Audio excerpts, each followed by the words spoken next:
As you can tell from the thumbnail, we have the beast of all beasts in the Toyota Lexus world. I am super excited about this.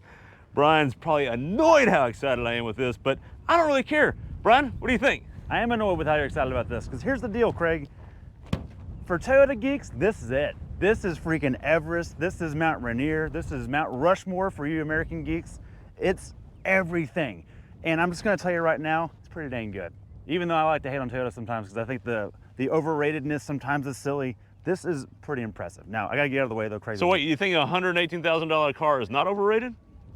No, I still think it's overrated. Oh, okay. And the reason why I'm saying that is because... Well, it is the Overtrail. It is, because for about $15,000 less, you can get a Raptor R. But they're not the same thing, I understand. But in the Ford world, that's probably the closest thing I can think of competing with this. That's fair. Now, a few things I'm gonna get out of the way and why they charge so much for this.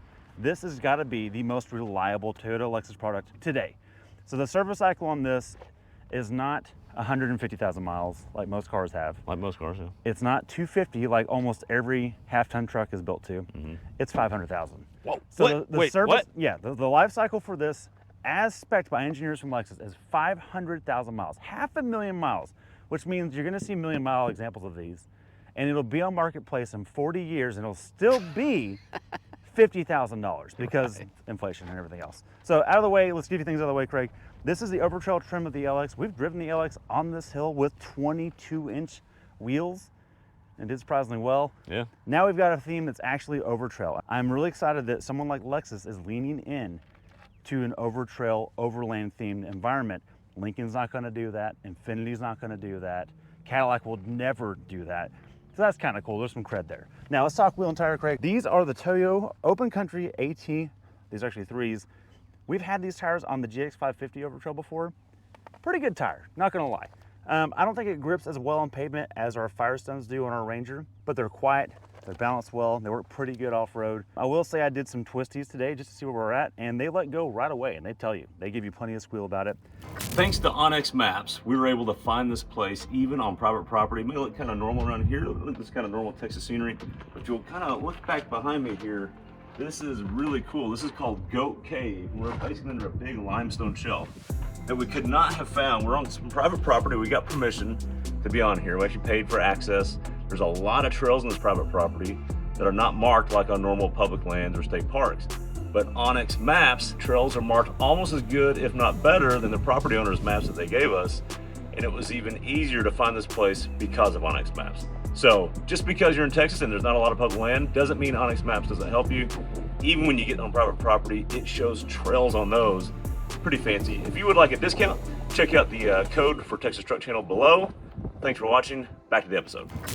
These are 33-inch tall tires. And what can it fit up to, Craig? A 35. 35 from the factory. That's how much arch clearance you have. I wish our Ranger could do that. Lexus is leaning into that. They know what they're going to do. The factory size is 265/70 R18. Glad it's not a 20.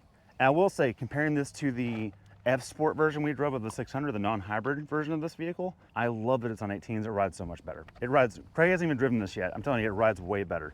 You do get a side step down here, which is not going to protect you from rocks. Nope. But it will protect on some upshooting from gravel off the road itself, and probably protect some of this paint, which is one of the only 2 options on this vehicle. It's a $500 option, and I think it might be the best off-road color this year. I think it's perfect. All right, now let's talk about suspension, Craig. Back to that reliability theme. This is ride height adjustable. It can come up another 4 inches higher than this. That's pretty impressive, and I think it goes down 2 inches as well. So it's on airbags, which means it'll let you down on the trail? No, and that's where it's different, Craig. Like my old Land Rover, which is on airbags, which is magic, by the way. It is. Will leave you on the trail potentially. This still has a steel coil spring, nothing tricky there. And on top of that is a hydraulic mount that can expand and come down. So that's actually pretty impressive. Inside of that, the actual dampers are adaptable as well, kind of like an adaptable static damper. It's not mag ride, but it can adjust its valving. And like all Lexus products today, it defaults to uber soft. Sport mode feels like normal in most cars, and comfort feels like we're all over the place, which is kind of charming in its own way. Coming up back, Craig, we do have the badging here, the 700H. That's the trick. The 600H is the non-hybrid. This is the hybrid, has all the juice. And one of the trade-offs I want to bring up right away is that for overlanders, there's one fatal flaw to this. It's the range. Full tank this morning, I started up, full tank delivered to us yesterday, 211 miles. That's just not enough. So part of that reason why, Craig, is because the fuel tank is 17 gallons in size. It's smaller to make up for the battery pack that's mounted back here. Right, the non-hybrid is a 21-gallon tank. Right, What are we doing? Which is more reasonable, right? Which Yeah. is more, it's gonna be closer to that 300 number. Sure. Also, it's a press car. Who knows who was driving before me? I'm sure there's better numbers out there. Now, out back, it is a TNGA-F. You still have a live rear axle, which means it articulates like crazy. Especially without an anti-roll bar. Well, thank you. Show the people, Greg. The Overtrail Edition does not have a rear roll bar, which means they can articulate even more than the 600H, or the non-Overtrail version of this, which we've, again, articulated a lot. So I'm impressed with that. I doubt we're gonna lift a tire on this. The only concern is will the nose clear. Let's hop up front. It's on, Greg. It's just a hybrid. All right, Brian, and I'm glad you mentioned that because actually this hybrid will actually, in low range, actually operate on the electric motor only, which is kind of fun. Jeep always brags about operating without the motor running.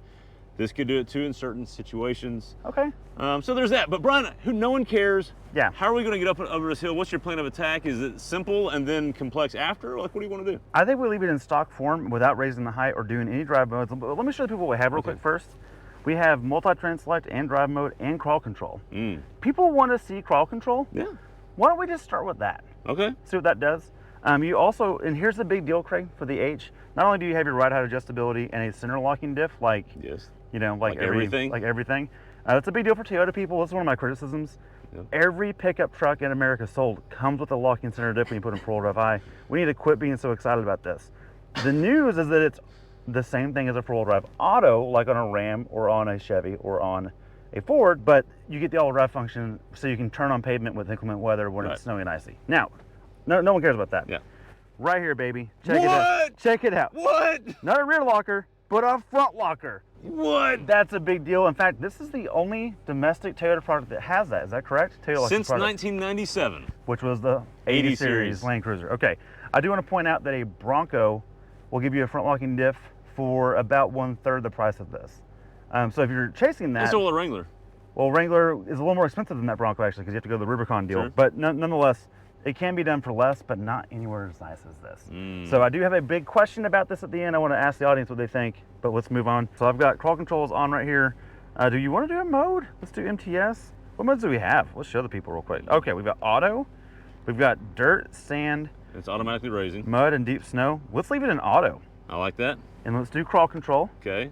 Oh, when I do crawl control, it turns off MTS.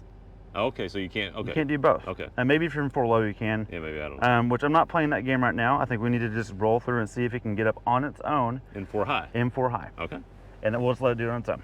All right, not even center diff lock. Not even center diff lock. Okay, here we go. So first Toyota product with a triple locker on our channel since Bash, the 80 series. Let's see what happens here in crawl control. One of the things I do love about Toyota crawl controls or Lexus crawl controls is you can really adjust the speed real easy on it. So you can go pretty fast or slow it down real easy as you get to the obstacle. Pretty cool to do that, and it's nice to be able to modulate it.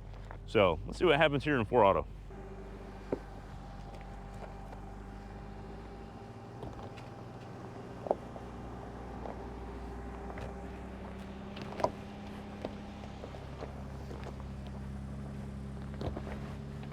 Oh my gosh.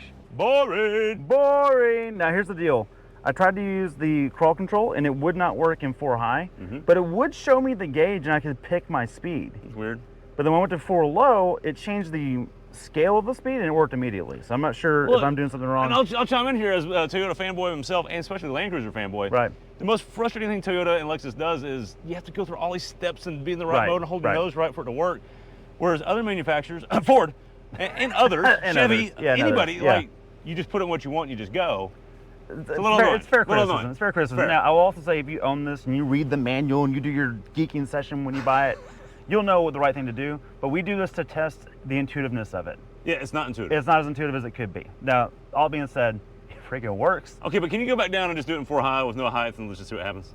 All right, Brian, yeah, we got to do something different. So Something different. That was boring. I think what we need to do is 4 high, we've got it in right now. Okay. 4 auto. I'm sorry, 4 auto. Yep. Because nothing's locked. Right. And we're at the highest ride height right now. No traction control. And no traction control. Okay, let's see what it does on its own. All right, let's do it. Let's do it.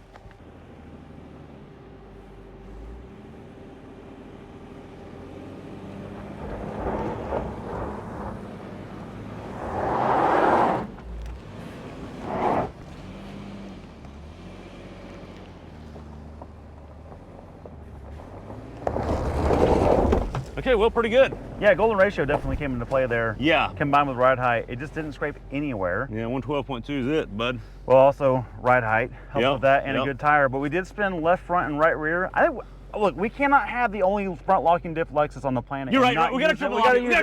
We gotta do it. Yeah. It's I gonna wouldn't be- go back down. Really? This What was the last this is triple what y'all lock? needed. This is fair. This is fair. What was the last triple lock vehicle? This is the first time I've even driven it. Bash? You just can't help yourself. Bash was the you last cannot one? help yourself. ZR2, dude. Last Toyota triple lock. Oh. Oh, doesn't count. It's not a Toyota. Okay. All right. So where are you gonna? First of all, Okay, okay. Massive brakes are excellent. I will tell you. Yeah, in my yeah. driving, Okay, because I okay, have fair driven enough. this. Fair enough. Okay. All right. All right, so now I gotta see if I can figure this out because I got the cinema. Yep. In Brian's defense, it Welcome is to my kind life. Yeah, it is kind of a pain. So, all right, we're gonna go to neutral. Hey, real quick, show them that camera system. I know we've seen this on all the Yeah, other no, Toyota it stuff. is actually really good. It's- I mean, it works, and you can see what's underneath your truck as you Yeah. go forward. That's really pretty cool. It's an effective camera system. I do like it. Versus, look, the base camera system in the Land Cruiser 1958, not good. Not great. We need to go for low. Yep, for for low. low. So Go for to low, neutral. over here. Yep. There we go. All right, and now we're gonna do center diff lock. Got to go in this Okay. sequence. Okay, you got an Okay, indicator. we got it right here. there. All right, now we're gonna go rear locker. Okay, it's on. Now we're gonna go front locker.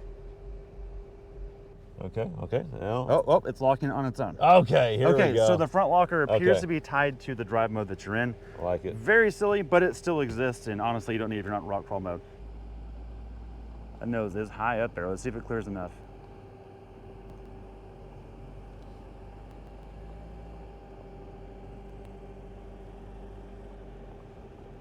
Yeah, Craig's right. You can go up, you can't go down on that. So we're locked front and rear, zero slip whatsoever.